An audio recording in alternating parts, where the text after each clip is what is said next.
মৰমৰ ছাত্ৰ-ছাত্ৰীসকল তোমালোকক মোৰ চেনেল এছামিজ নলেজ লাৰ্নিং হাবলৈ স্বাগতম জনাইছো। আজিৰ ভিডিঅ'টিত আমি পঞ্চম শ্ৰেণীৰ অংকুৰণৰ থকা পাঠ নম্বৰ 7 ফুল কোঁৱৰৰ গীত এই পদ্ধতি পঢ়িবলৈ শিকিম। গতিকে আহাচোন তোমালোকে মোৰ লগে লগে এই পদ্ধতি পঢ়ি যাবা। কোঁৱৰৰ গীত। কাঠৰ পক্ষী ঘোঁৰা জেউতি চৰিলে উৰি যাও কৰিল। ছমাহৰ বাটকে যায় একেদিনে মালিনীৰ বাৰীতে পৰিল। কাঠৰ পক্ষী ঘোঁৰা এৰি ফুল কোঁৱৰে ভৰিৰে মাৰিলে টিপা। সেউতি মালতী তগৰ গুটি মালি সবেও ধৰিলে শিপা। কাঠৰ পক্ষী ঘোঁৰা এৰি ফুল কোঁৱৰে মুখেৰে বজালে সখা। সেউতি মালতী তগৰ গুটি মালি সবেও ধৰিলে পোখা।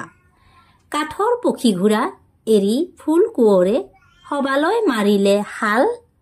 সেউতি মালতী তগৰ গুটি মালি সবেও মেলিলে ডাল। কাঠৰ পক্ষী ঘোঁৰা এৰি ফুল কোঁৱৰে সবালৈ মাৰিলে চলি।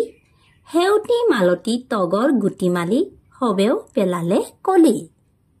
কাঠৰ পক্ষী ঘোঁৰা এৰি ফুল কোঁৱৰে সবালৈ মাৰিলে হুল। সেউতি মালতী তগৰ গুটি মালি সবেও মেলিলে ফুল। ফুলনি বাৰীতে থাকোঁতে কোঁৱৰে ইপাহি সিপাহি লেখি। বাটৰ বাটৰুৱাই কৰে হৰি হৰি ফুলৰে তিৰবিৰ দেখি। ই বোলে মালিনী সি বোলে মালনী তোৰ দোষা ভাল হ'ল। বাৰে বছৰীয়া শুকান ফুলৰ বাৰী ফুলি নমস্কাৰ হ'ল।